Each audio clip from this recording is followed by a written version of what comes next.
Hi, I'm Carmen, and welcome to a Yarn Story podcast. I am here in the beautiful Berkshires with my good friend Amanda from Prado de Lana. And I'm very excited to get to sit down and chat with you today. Me too. I'm glad we're making it happen. Me too.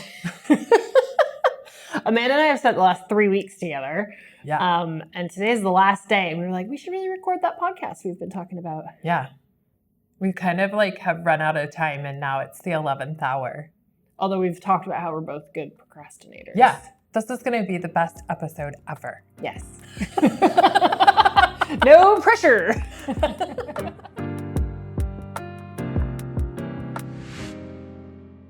Well, why don't you introduce yourself to those who may not be familiar with your business? Okay. I'm Amanda Barcenas, and I own Prado de Lana Sheep Farm.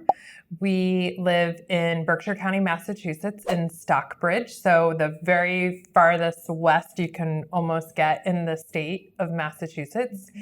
And we raise sheep for wool. We raise 3 different breeds: Romney's, Romeldale CVM, and Lincoln Longwools. We started our business about 11 years ago. And it's kind of a little nutshell of what we do. Yeah, and you have the sheep and the yarn, but you also have a shop. We also have a shop in town, currently a temporary shop set up in our home. We have an online retail store as well, so you can check out our website and read more about us. And see pretty pictures of sheep. Yeah, and we have 2 other yarn lines that we have started as well. We'll get into the details of the yarn. Just a Yes. brief intro. Sorry. You're not from this area, though, are you? No, I was born in Pennsylvania. All my family's from Pennsylvania, but I grew up in Wichita, Kansas. And then we moved back to the Philadelphia area. Gosh, almost 15 years ago. And that's where you started your flock? And that's where we started our flock. So the flock has moved a few places as well. The flock has moved several times. I loved you were telling someone over the weekend about the move, and you were like, no, I just took 4 trips with them in our horse trailer. Yeah, we don't have a giant livestock trailer. We have a 2-stall horse trailer. So you can fit 15-ish sheep in one trip. At the time we moved, we had 60 plus sheep. 4 trips? So yeah. I think it's interesting though, because people, one, a lot more sheep fit in a smaller space than you expect. I learned that over the last 3 weeks. Yes. Also, small farms don't have the all vehicles and all the equipment. And so we can talk a little bit more about that. I think first we'll talk about what we're wearing, because people always want to know that at the top of the hour. Oh, yes. The top of the segment. We both have samples from Amanda's shop and yarn on. Yes. Tell everybody what I'm wearing, because I don't know. You're wearing the Purse Sides cardigan by Heidi Kiermaier.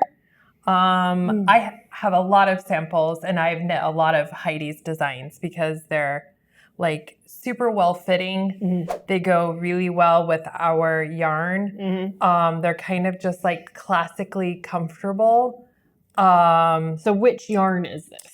This is a Romney DK weight yarn, and it's the natural color white.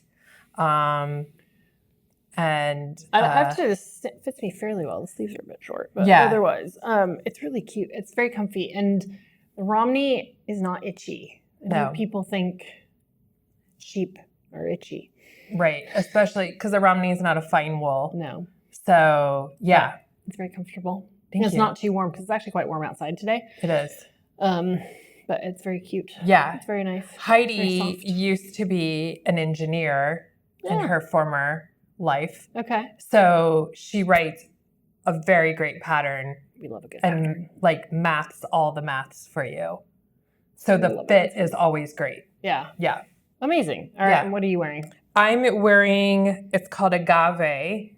I have the name. Yumiko, I think, Alexander. Let me just double check that because I don't want to. Yes, Yumiko Alexander. It's also made from a Romney DK yarn as well because the Romney has like a nice semi-drape to it. And really nice stitch definition. Really good stitch definition because there's lace work in both of these. Right. Which is showing off very well. Yeah. This one comes in like a couple of different options as far as like length and then sleeve type.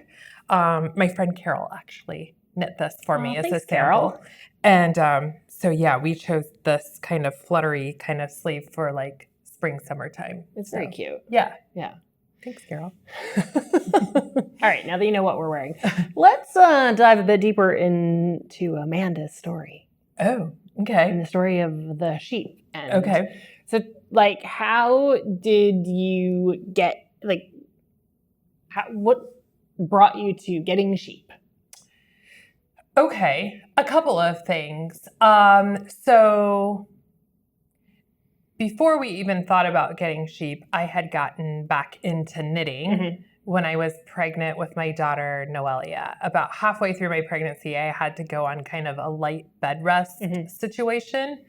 And a friend of mine had picked up knitting and she was like, hey, you want to come with me to the yarn store that was down the road? I'm like, sure.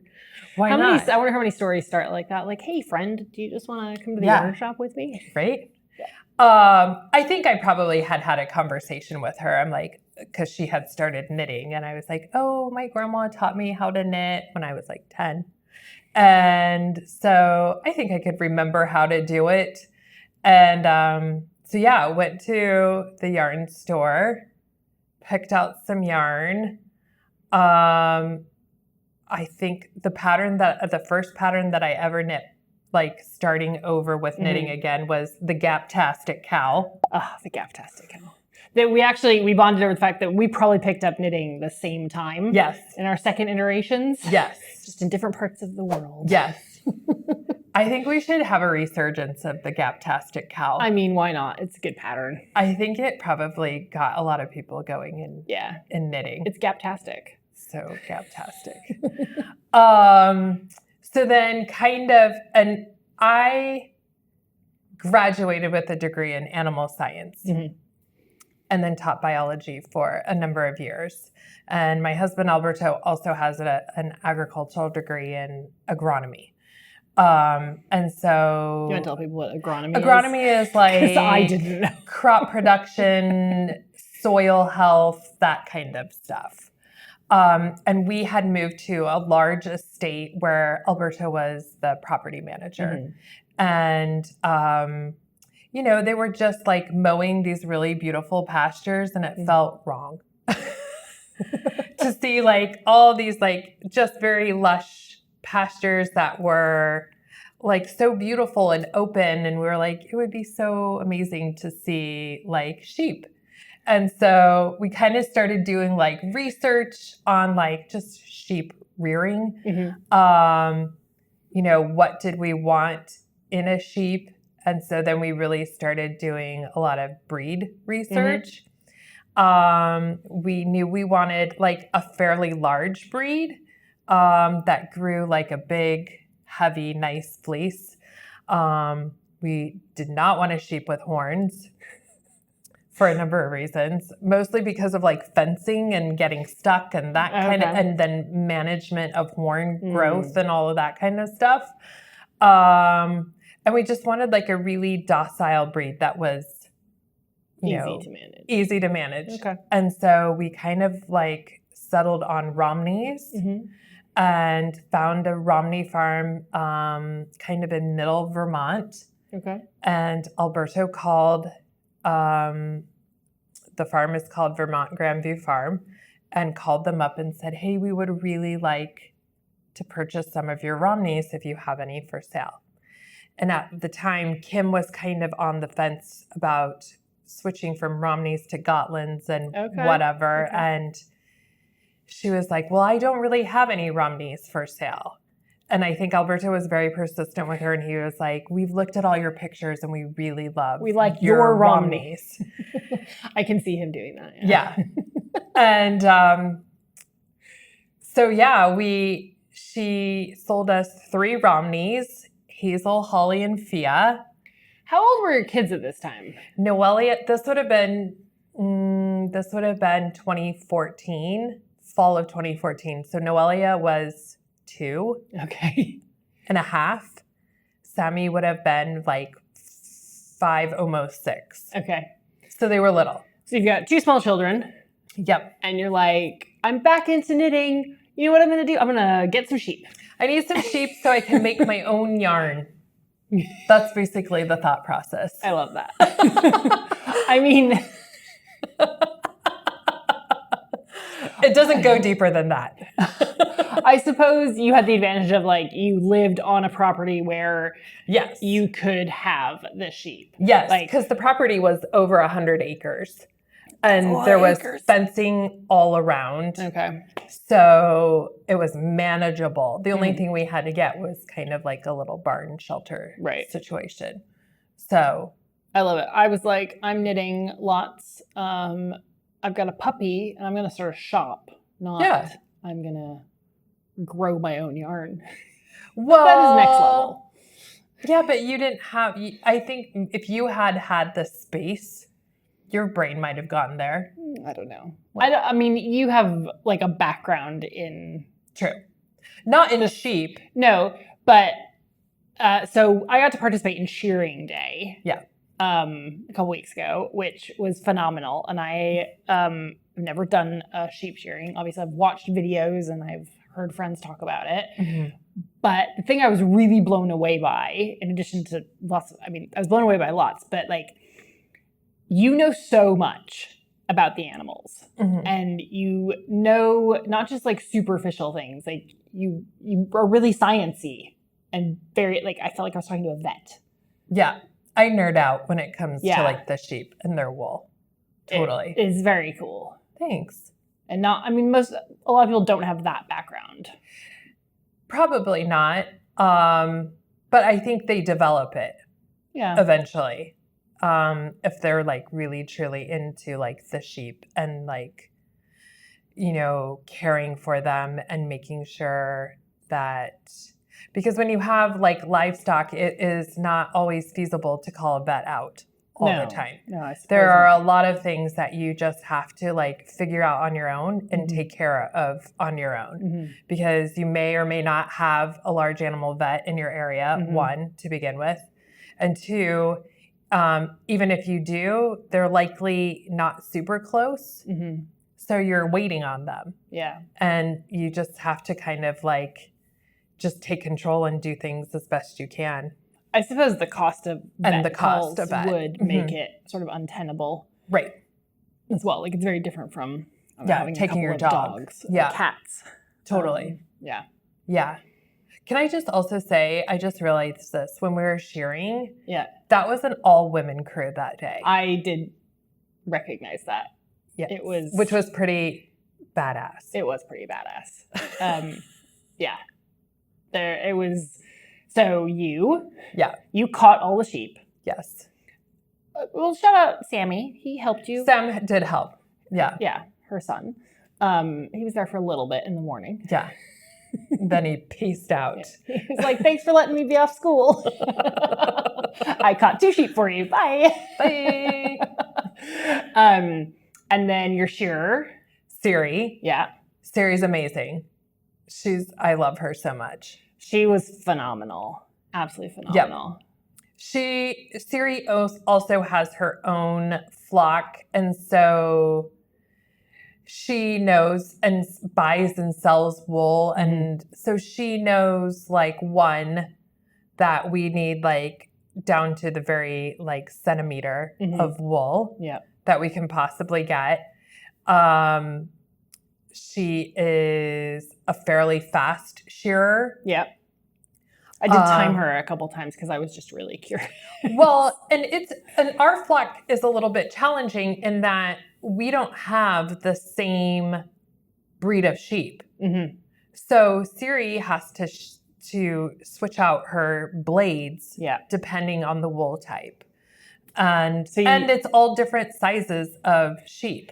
Yes. So it's not like a homogenous, right. These are all Romneys. And right. You don't have a big commercial setup. No, we don't have chutes or like filing systems to push sheep along. That's why you had to catch sheep. That's why I have to catch sheep. We pen them in as small of an area as possible. And then, I just have to wrangle sheep and then hand them off to Siri. Yeah. And there's no other things that are happening that day. Like nobody's getting vaccinated. Nobody's getting hoofs trimmed. No. Nobody's getting dewormed or anything like that. Because we don't have that system. Yeah. And I don't want to, like, Siri is there to shear. And that's like the number one focus for the day. So it also took us all day. It took us all day. We started around 10:30ish. I think we had the rams at the house earlier than that. Yeah. I think it was like 9:30. So she started the rams like, yes. Oh yeah, she arrived a little early. Yeah. So we started with the rams at 9:30 and then headed down to where the big flock is and got going probably 10:30ish. Yeah. And we finished, I think, at like 4. Yeah. Maybe a little before. Yeah. It was a long day. I mean, I was exhausted. Yes. And I was doing the least amount of physical work. Well, you couldn't dislocate a shoulder again. Yes, there was that. But I was also, it was a really warm day. It was very sunny. I haven't been in sun or heat like that in a long time. I burn like crazy. And so I was like, okay, I'm a little sunflower. Like, you have to be really careful. But I was exhausted. Like, and you and Siri especially. But also, then there was Carol and Samantha. Yep. And I'm forgetting someone. Louise. Yeah, yes. Who were skirting. Yes. Thank goodness for them. Yeah. Because they do a lot of like initial work for me before I really have to dive into getting fleeces ready off to the mill. Yeah. So. But 55 sheep, I think. 55 sheep. Were shorn. Sheared or shorn? What is correct? I don't know. We'll look it up. Okay. I'm sure someone on the internet will tell us. Yeah. And I'm sure some people will be like, 55 sheep, that's not that much. Which it isn't compared to like big flocks out west or flocks in the UK or New Zealand or whatever. But it's a reasonably larger size-ish flock for New England. Yeah. Because we just don't have the land that... It's an appropriate amount of sheep for the size of space you have to graze them and whatnot. Yeah, exactly. Yeah. So. Okay, so you told us you have Romneys. Yes. And you have other breeds. Tell us about the other breeds. After Romneys, we quickly added Lincoln Longwools and another UK breed. And they do really well in the Northeast New England area because they have genetically just advanced to not having certain types of issues because of where they originated from. So like we never really worry about hoof issues with the Romneys or the Lincolns because, you know, it gets very wet here sometimes and it's the same in the UK. Yep. So, we don't have a ton of hoof issues when it comes to them, which is great. It's they're easier to manage in that way compared to some other types of breeds. And we love the Lincolns because they're really big sheep. They are big sheep. But they grow the most beautiful curly locks and they're on the conservation list. So they're an endangered breed. And so we feel really good. We don't have as many Lincolns as we used to. They've kind of, I've lost kind of my original flock over the years due to age and, but they're beautiful sheep and they grow beautiful wool. And, you know, I think every type of wool has a purpose. So, I really love them. They're the easiest to identify in the flock because their fleece does look completely different. It does look completely different. It parts down the middle, so it kind of looks like they have a hair part. Yes. And it's really like corkscrew curls. Yeah. So So that I can now say, I know, I can like, You can pull I out can a point Lincoln. that out. Totally. Cannot really. I need a couple more shear days, I think. Oh, to pick out the to others? pick them out, yeah. Well, because also right now they all have a haircut, so. They all look similar yeah. at the moment. And then we have Romeldale CVM, which are an American breed that were the original crosses, Romney, Romeldale. They're a fine wool breed. They do really well in this area too, I think due to like the Romney genetics. And they're a bigger size sheep too. We've found that bigger sheep are easier to manage. Okay, interesting. Oftentimes the really small sheep are usually primitive sheep, and they just have that very like fight or flight instinct still in them. Not that there aren't individuals out there that aren't difficult to deal with. Anyone? But yeah, the Romeldales are beautiful. Also, they're a fine wool. I kind of describe their wool as being Tempur-Pedic because it's squishy, but like squishy differently than the other fine wools. It just has like that quality where you like sink your hand into it and you like kind of leave that imprint. It has like a memory to it. Yeah. So they've been a great addition to our flock. We added them a couple of years after we had already been raising the Romneys and the Lincolns. So yeah, they've been a good addition. Those are the ones we then skirted, right? The Romeldales? Yes, you and I. Yeah. They a lot of them have kind of a badger face. The CVM, so they are really cute. They have great eyebrows. They're a really like chill kind of breed also. So your entire flock is really chill. They are for the most part. I think animals very much feed off of their human and their energy, and like it's just such a chill, happy flock. I kind of had to make them that way because we don't have like a penning system to be able, like if I have to like trim hooves or anything like that, I don't have like a chute where I can run them all through and then like grab them one by one. I need to be able sometimes to just grab them in the middle of the field and then be okay with it. So we do like a lot of handling especially when they're lambs, so that they are very used to us. Yeah. And they definitely are. They weren't like, they were super friendly to me. We took the retreat group out to see them the other day. They were very interested in the group. They're not really like skittish animals. No. I mean, there's a few, and I think there's that in every flock. They're like, everybody has a personality for sure. But yeah, I think as a whole, they're easy to manage. And they know like the routines that I go through with them. So it's easy to do the things I need to do when I have to with them. So do you want to talk about the dogs that keep them safe? Oh, Teddy and Hugo. Teddy and Hugo. So when we started our flock, we really thought it would be good to have guardian dogs. And we decided on Great Pyrenees. Can you explain a bit about guardian dogs? Like they aren't a thing in the UK. Right. Really? Because you don't really have predators. Have those kinds of predators. Right. So guardian dogs are not herding dogs, so they don't round up the sheep for us. They are what they are. They live with the sheep all day, every day, and they keep the sheep safe from predators. We have a lot of coyotes in this area. Heard them a few times. Yes, this is the time where pups are being born, and so there's a lot of coyote activity right now. Same with the bears. We have black bears, and they have I haven't seen one yet. I was really hoping we'd see one. I know.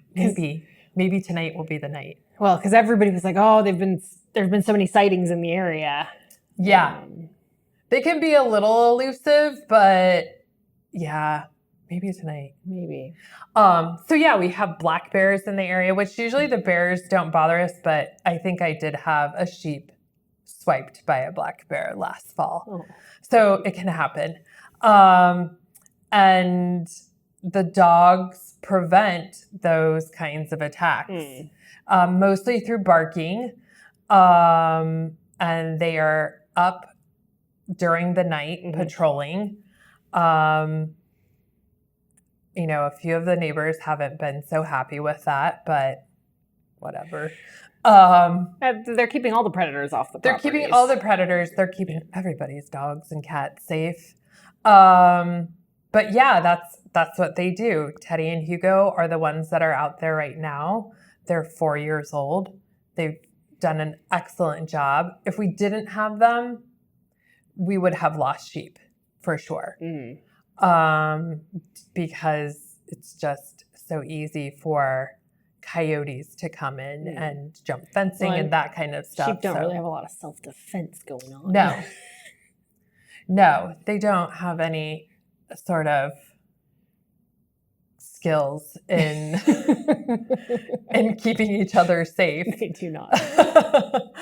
So yeah, we've had Teddy and Hugo for the past 4 years with our sheep. Before that, we had Meadow and Willow. They were our first guardian dogs, and they did an amazing job for us. And yeah, I would not have the flock that I have if I didn't have dogs. I wouldn't have a flock, basically. Yeah, I mean, the dogs are so lovely because they're very people friendly. Well, family friendly. So they know you, they love you, and like your family, they're like a family dog to them. Yes. And Teddy's been super warm to me and is my friend now. Hugo is still like a good 10 meters away from me. Yeah. He's not barking at me. He's not barking at you. But he's like, this is a little my job. wary. He's a little wary. This is my job. Of people. You are not the family. Yeah. Which is what I want them totally to fine. be. I'm not offended by this. This is like, he's doing his thing. There are some dogs that are like super aggressive when it comes to people. We really socialized the dogs because we had kids. Yeah. And so we didn't want that to be an issue. But we have found that they have been very capable and still doing their jobs. So a lot of people walk around the area where we have the sheep, and they bark at them. Yeah. And everybody has just come to know they're doing a job. It's not personal. It is not personal.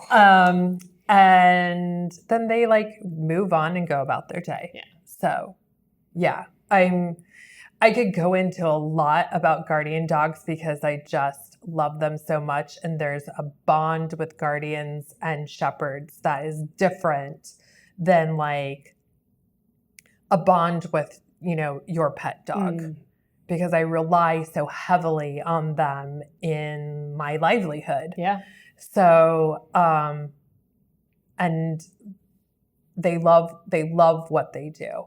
I know a lot of people sometimes are very concerned with them being outside all the time in all the weather, but that's what that breed is meant to do.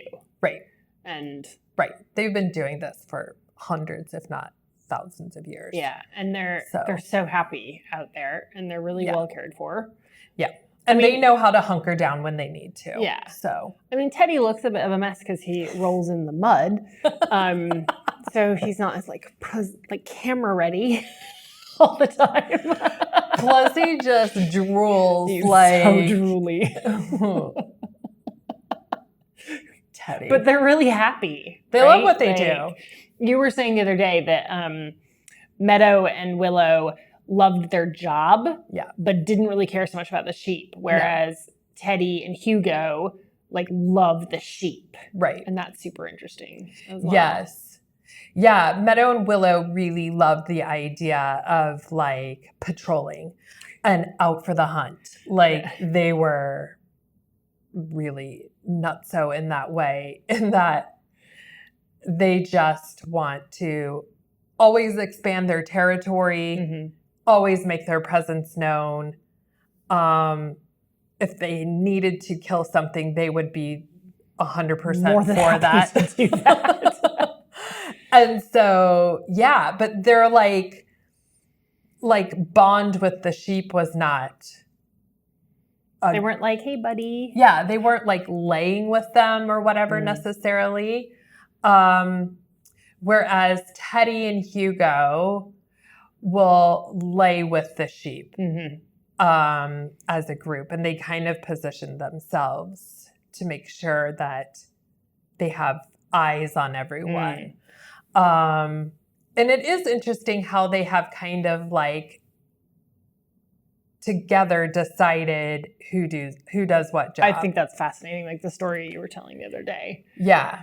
So one dog always patrols like the perimeter of the fence if there seems to be a threat.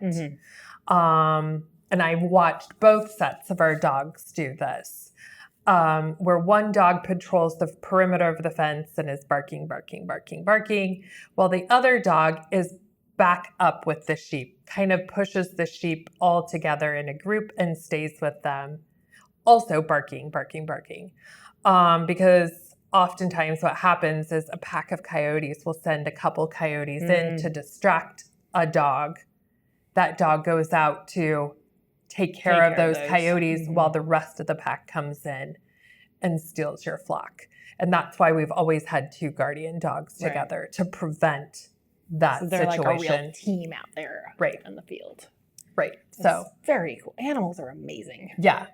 Really I don't know how they decide that. I don't know. I think it is kind of personality who seems to be more dominant versus the other, but I don't know, honestly. So I wish they could tell us. Right. But it's very cool. It's very cool to watch if we ever get like that opportunity.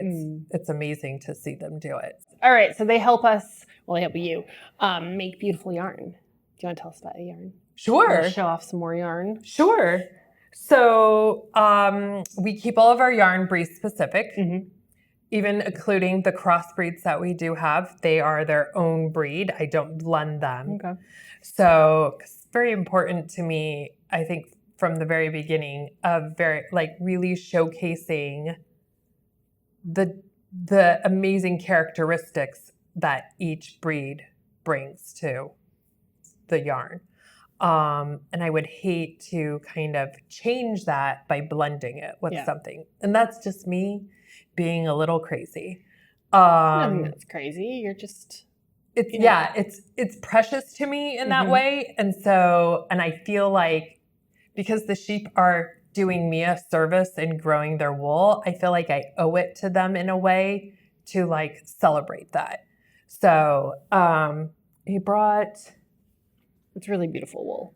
And we keep it all natural colored because we have just a beautiful array of natural colors in all of the breeds that we have. Yeah, we were skirting, and if you don't know what that means, it means like pulling the sort of gross bits or the unusable bits off of the fleece. Right. And the colors in some of those fleeces are just phenomenal. Like, 30 shades of like brownish gray in sort of one fleece. Yeah. It's really lovely. Yeah.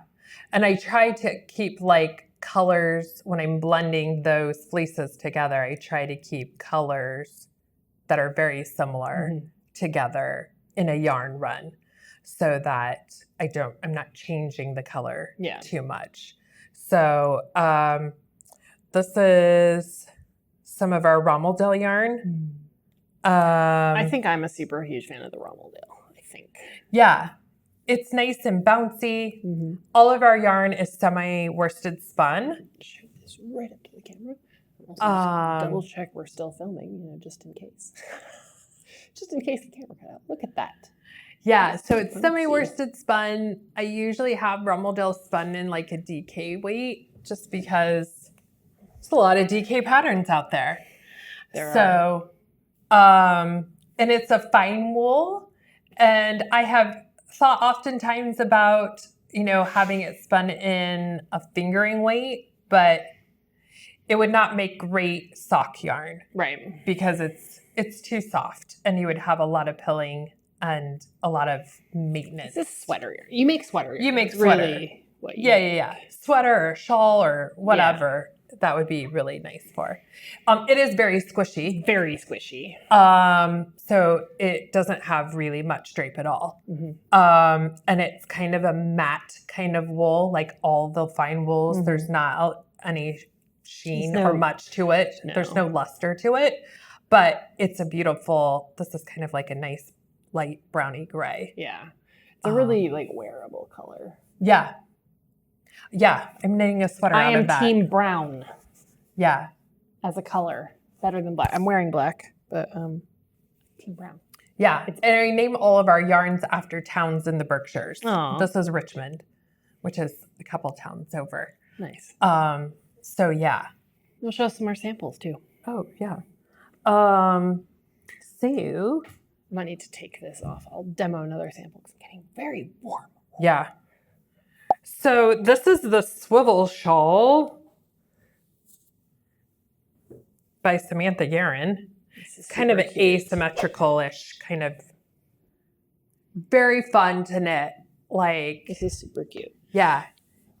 Is this just a couple skeins? 3 skeins? I think it was about 3 skeins, maybe. Also, DK, wait, this is a Romney. It's also very soft. So Romney, I think, makes great like shawls because it's bouncy and soft, but still has like a little bit of drape to it. Yeah, so. It's a little bit shinier than the Romeldale. It's got a little luster. This is really cute. I like this color too. Yeah, that's a nice color. I steal this now. Okay. It's covering up my mic, but I steal it anyways. Yeah. It looks nice on you. Thanks. It's cute. Yeah. Yeah, this is a great pattern because This is a great you pattern. can wear it in a couple of different ways. It's a cable making the hole, isn't it? It's a cable, cable making the hole. So clever. I know, right? Samantha helped us out on shearing day, and I got to meet her, and she was She's a delight. Lovely. I really, really enjoyed that. Her patterns are also she designed a sweater pattern called Farm Chores out of our Romeldale, which is a really nice, like it has cables on it, but it feels like a nice sweatshirt. So it's like nice to be nice and cozy kind of sweater. Her patterns are they're fun and interesting, but also like doesn't break your brain. Love that. Kind of thing. Yeah. So, yeah. All right, what's next? So this little number That's super cute. is called Yokelore. So yeah, the bottom part is from our Romney, and the top part is from Romney that we sourced from another farm. Oh. And I Did you dye naturally dyed those. Yeah. You got that color from a natural dye? Yeah, so it was over dyed on probably like a color like this. Oh, that's so cool. With Saxon blue. That's very, very pretty. Thank you. Yeah, it makes like a nice kind of aqua-y, turquoisey kind of color. Well, it's just a lot more intense than I've seen in a lot of natural dyes. Yeah. Right? So You just dye your yarn too. Yeah. You grow the sheep, you make the yarn, you dye it.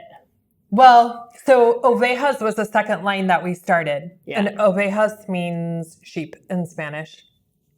And it's a yarn that I wanted it to be meant for sourcing wool from farmers who don't have an outlet to sell their wool or don't want to front the money to make yarn or whatever because it's an expense that not everyone can do or wants to do or whatever. So this was Romney that we bought from a farm in Egremont, which is a couple of towns over. So it's super local. Yeah. And yeah, I have like 300 pounds of tunis at the moment that I need to skirt and send off to the mill. But I try Siri, our shearer, helps kind of source wool from me. If she Siri's great. is shearing something interesting that I don't have or like, it's hey, not. Amanda. Yeah. It's like a back alley deal. Black market of sheep of wool. Yeah. Yeah. We did meet, I bought some merino from her from a farm, I think like in Connecticut. And we met like in the parking lot of a grocery store somewhere. Hilarious. And like just shoved bags of wool into your truck. Yeah. It was a lot. All right, what else? That's what we do. I mean, why not? Yeah. So this is the Moreland shawl by Tanya Barley. Ooh, that one is more rustic. This is the Criollo. Tell us about Criollo. So Criollo is the third line of yarn that we started. Got baubles. Amanda loves I love baubles. a bauble. Don't come at me because I love a bauble. We started Criollo, I guess it's been 2 years this summer. Okay. And it is yarn that we source from Mexico, specifically in Oaxaca. And Criollo is a breed. Criollo is a breed of sheep, a native breed of Mexico that originated from a bunch of different breeds from Spain. Okay. A long, long time ago. It's kind of a medium wool. Mm-hmm. And a lot of the people who are making this yarn are using it in weaving. Mm-hmm. But I really thought, well, this would be a great knitting yarn. Yeah. It's spun a little differently than like what we have here. It's a single ply, isn't it? It looks like a single ply. I have some of this in my stash. But it is not a single ply. Oh, is it not? It's basically, I had Johnny from Garthenor, look at it for me. Okay. And he said it's basically like a bunch of different slivers of roving that have been twisted onto each other. Interesting. So like a single ply is usually just one sliver of roving that's twisted and that's it. Okay. Where this is several different slivers of roving that are twisted onto each other. So it's going to be much stronger. Way stronger. Interesting. Yeah. Okay. So, yeah, it comes in big hanks that don't have any yardage or meterage or weight. So we cake it up and then I have a skein winder that will calculate yardage for me. Yeah. And we basically hand finish all the skeins so that they have yardage and weight and all that kind of stuff. And this is where you can bring in like some bright colors. Yeah. So like color work with the natural colors. Yeah. Did I bring? Oh, I didn't bring it. Unsurprising to anyone, a very bright pink of this in my stash. It's called Mari Carmen. Yeah. Not named after me, but it is. Is it? Yeah, you're one of the reasons. Yeah. Alberto also has an aunt named Mari Carmen and another aunt named Carmen, and then we know you, and so I named it specifically because that pink color. Like pink. It's like the hottest pink color. It is hot pink.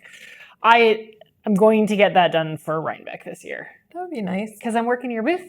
Yeah, I'm going to be your booth babe this year, and I need to wear.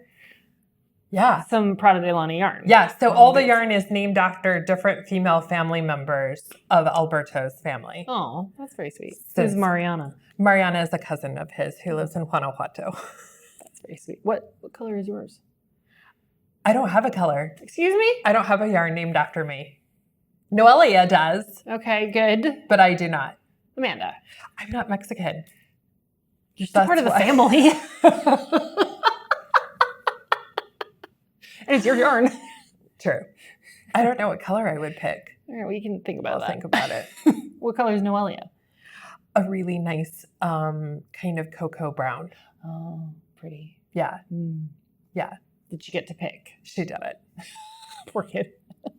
She doesn't care. Yeah. Has she been interested in knitting at all? We tried probably when she was too young and didn't have like the dexterity quite yet. And then she tried a little bit of crocheting. She got as far as chaining. Love it. And then she was like, all right, I'm done with this. So she's more into basketball at the moment. Well, fair. So maybe someday she'll pick it up. I mean, yeah, I spent all my teenage years doing the sports and I came back to the craft. So, you know. Yeah. She does like being crafty and artsy. So I I don't think it's too far out there No. for her to like. Did you teach maybe Sammy pick to this- knit? Sammy kind of knew how to knit. Mm-hmm. But yeah, he got interested in Sports as well. sports. He also has very little patience. Like he wants a scarf in like 10 minutes. Just give him the weaving loom then. Yeah, right? Yeah. So. Well, aside from the warping, you can get a scarf woven a lot faster. Totally. Honestly. Yeah. Do you have anything else in the bag there? I just have the chunky. So that's like our DK, like heavy DK light worsted, Mm-hmm. that criollo. And then we have a very chunky criollo. And spun the same way, just heavier. So It's really nice. Yeah. If you're somebody who likes a super chunky knit. Yeah. It's kind of quick to knit something in I that. love a chunky. Yeah. It's got like a fair bit of bounce to it for being, well, not a single, I guess. So I'm knitting one of Samantha's colorwork sweaters called Chalet Days. Cute. And I'm using our Romeldale, actually Richmond, that you just showed, as the main color. And then Criollo as the contrast color in a slightly different blue. And they are working great together because they kind of have the same squishy, bouncy kind of quality, even though they're spun differently. Like it's, I think, working out great. Yeah. I mean, I bought a chocolatey brown color from you to go with the hot pink. Yeah. When I got it a couple of years ago. Yeah. And that is my plan. Yeah. For a sweater or a vest. It's probably going to be a vest, let's be honest. Yeah. I never finish anything. Who does? People who don't own the yarn businesses. That's true. Thank you for your support. Yes, thank you. So that we may vicariously enjoy projects. Yeah. Through you. That's facts. So Amanda and I also just finished running a knitting retreat here in the Berkshires. We're actually in the house where we ran the retreat. Yeah. That was fun. That was a trip. It was a little bijou retreat. We had 7 participants. Yes. Nora Gahn came and taught. Yes. She taught 2 classes. And keep your eyes peeled for 2 new designs from Nora in our Opus and Origin. Very nice. Very nice. 2 hats coming soon. Yeah. Don't know if she named them yet. I don't think she did. I don't remember her saying. Anyways, those will come out. Yeah. But we had a hilarious time. Oh, yeah. These ladies were a kick in the pants. And they were so fun. I was actually in tears at dinner one night. Yes. I thought I was going to have to, I don't know. Yes. Excuse myself. Tears in a good way. Yeah. You weren't bawling because it was terrible. I was You just like so could hard. not control yourself. I had the giggles. Yeah. No, they were so fun. These ladies kind of were from all over. Yes. You only knew a couple of them. Yes. I didn't know any of them. And they just like had the best time really together. Well. It was really fun. It was definitely one of the smaller retreats we run. Yeah. And we didn't have the best weather. We kind of were hoping that we could enjoy the beautiful gardens at the house here. Yes, but it was very cold for end of May here. Yeah. Which was kind of a bummer in some ways, but I think also really nice because everyone could just relax and knit. And did you knit a stitch during the weekend though? No. I did not. No. I think I brought a project to knit and it stayed in my project bag the whole time. We're like the worst representatives of knitting. Representatives. Whatever. That's okay. Everyone else was knitting. Yes. So there we go. And that's what matters. Totally. They were on the knitting retreat. Yeah. Not us. Think we'll run some more of these? I hope so. For like my first time ever like co-hosting a retreat, it was so much fun. One, because like those ladies were great. Yes. Two, I got to work with like my really, really great friend. Aw. And that makes it even more fun. And so, yeah, I think if you're up for it, I'm totally up for it. then I say why not? Yeah, we had a great time. I really enjoyed co-hosting with you as well. Oh, thank you. It was good. I think we made a good team. I do too. I think kind of can anticipate what each other's thinking or going to do next. There was no tension in the kitchen while cooking. No, not at all. And I think we made some really delicious food. We did make some delicious food. Not to toot our horns, but I'm tooting it. We can toot it. We did. There was some good stuff made. Yeah. And some good baking. Some vegan baking that I'm not super familiar with. But, same. Which is great because, that was a challenge for us and we accepted it. And we crushed it. We did crush it. I hope they agree if they're watching now. I think they did. Everybody was like very complimentary of the food. What did you think? I almost think that chocolate mousse I made the last night was like better than a lot of like cream filled chocolate mousses I've made. It was intense. It was decadent. Yeah.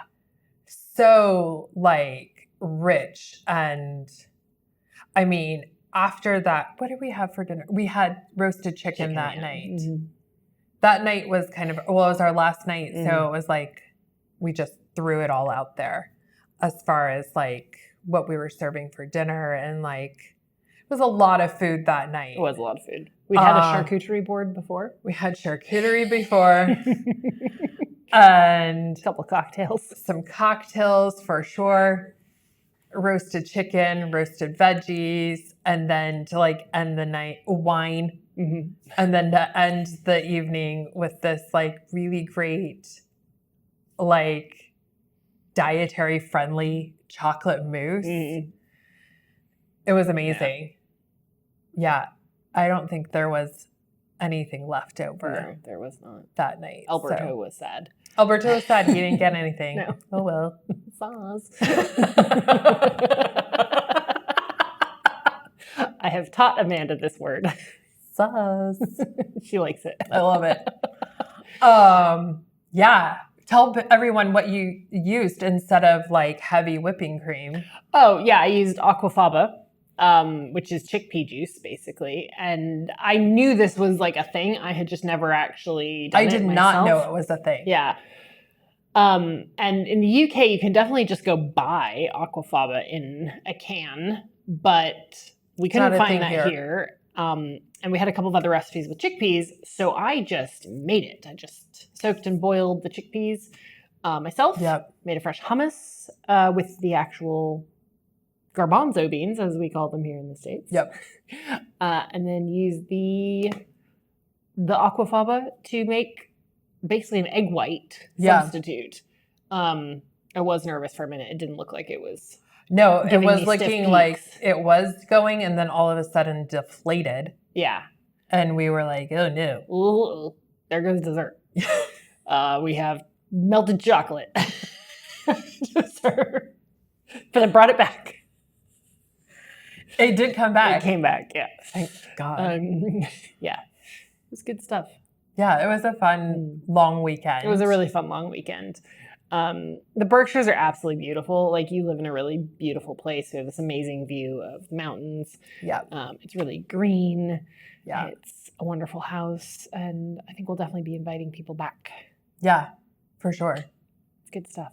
Yeah, it was nice because we did go down to see the sheep and the dogs, and the weather held for that, which was great. So everybody could get out and get some fresh air. Got to do a little skirting. Yeah, we skirted some wool. Up close and personal with the fleeces. Yeah, we headed into town to a really great store in town, and then had a cocktail at the Red Lion. And saw a very quirky art exhibition in the Red Lion. Yes. I forget what it's called now, though. I do too. We'll find it. We'll find it. Yeah. It's really funny. But yeah, it was nice to it's Stockbridge, and where we live and where the retreat was is very walkable into town. So it makes it like kind of special in that way that we can get out and do little side trips. Yeah, it's not nearly as remote as when we are up in Mellerby in Cumbria, but it like the house itself feels like it has a sense of place. You don't feel like you're in a town, but you can, 20-minute walk and you've got like all the things you need. Yeah. Well, I think we have talked about a lot of sheep. We could talk for hours. Could talk for hours. We've been doing it for weeks. Yes. Amanda and her family have kindly let me hang out here for like 2 weeks. It's been so fun. Really fun. And it's nice to have Auntie Carmen in the house. I've been enjoying myself. I have learned like so much about sheep from you, and that's been just amazing because I very much sit on like even though like we make our own yarn, it's I'm not the one like in there with the fleece deciding, which ones are getting spun. Right. So I've learned just loads, especially about small production yarns, how very much work goes into it. I mean, really, a skein of yarn from a small production like yours should be about twice the price it is. Thank you. But there's always that kind of battle of, making something affordable for most people while also trying to make money for yourself as a business. I agree. And unfortunately, there's just like not very many mills in the States, like in the UK. Yeah. And that makes things difficult. So... Well, and you don't have such a huge production. Like there's a limited type of mill that you can go to. Right. I don't have quantity, so in the way that like a lot of other flocks out west do. So the cost to make a skein is a lot greater than those flocks or, a more commercially made type of yarn. Yeah. So, but everybody has their own. Yeah. Like, and it's beautiful. Opinions and, whatever. And that's great. And I hope my goal is to just get more people to at least try knitting with a flock yarn and see that you can pair it with other things. Absolutely. A commercial kind of yarn or a hand dye or whatever. And they grow great together, and you're going to have a very one-of-a-kind sweater. And you'll have something that lasts a really long time. Right. Like, your sweater is not going anywhere anytime soon. No. The cardigan I took off, all the samples we've seen. Yeah. That is going to last for years and years and years and look beautiful for years and years and years. Right. Well, and I think, it just takes a little bit of educating, especially about different types of breed and wool types and helping people make good like pattern choices when it comes to that. And there's so much education with that. So, but it's one of the things that I really like talking about with people. So that they have a great thing that they've made. Well, you know a lot. You're very good at explaining it as well. Thanks, friend. And where can people find you if they're interested in your yarn? In person, we live here in Stockbridge. You can always go onto our website, and because our store at the moment is something kind of temporary and at our home, I do by appointment only. So you can email me or text me or message me through the website and create an appointment to come shop. We also have our website where you can purchase online and we'll ship it out to you. Worldwide. And the next in-person event that we'll be at is Flock in Seattle at the first... Where we get to hang out again. Yay! I've never been that far west. Have you not? No. That's my neck of the woods there. Yeah. The time change is going to kill me, but it'll be fine. 3 hours. 4 hours? 3 hours.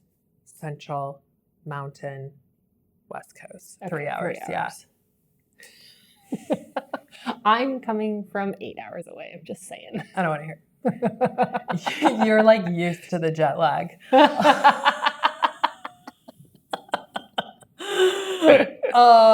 So yeah, we'll both be at Flock. Yeah. Which will be great. And then after that, we'll be Rhinebeck. Mm-hmm. You'll be at a Woolen Affair. I'll be at a Woolen Affair. I'll be at Rhinebeck, booth babying it up together. Yep. So you'll find us as a pair. Yeah, the entire weekend. You're so lucky. I am so lucky. They're so lucky. Yes. And then after that, I don't really know what we have going on. But That's too far in advance to think about. People after can keep up with you on your Instagram and on your newsletter. Yes.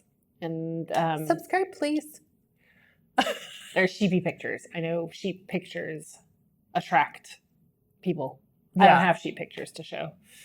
But you can use my sheep pictures. I know. Well, yes. Okay. Well, we are going to go get some dinner now. Yes. Yeah. Thank you so much for joining us. Thank you, Amanda, for being on the podcast with me. Thank you for having me. And yes, please don't forget to like and subscribe and share us with your friends. And hopefully we will see you at an event. Totally. Thanks so much. Bye.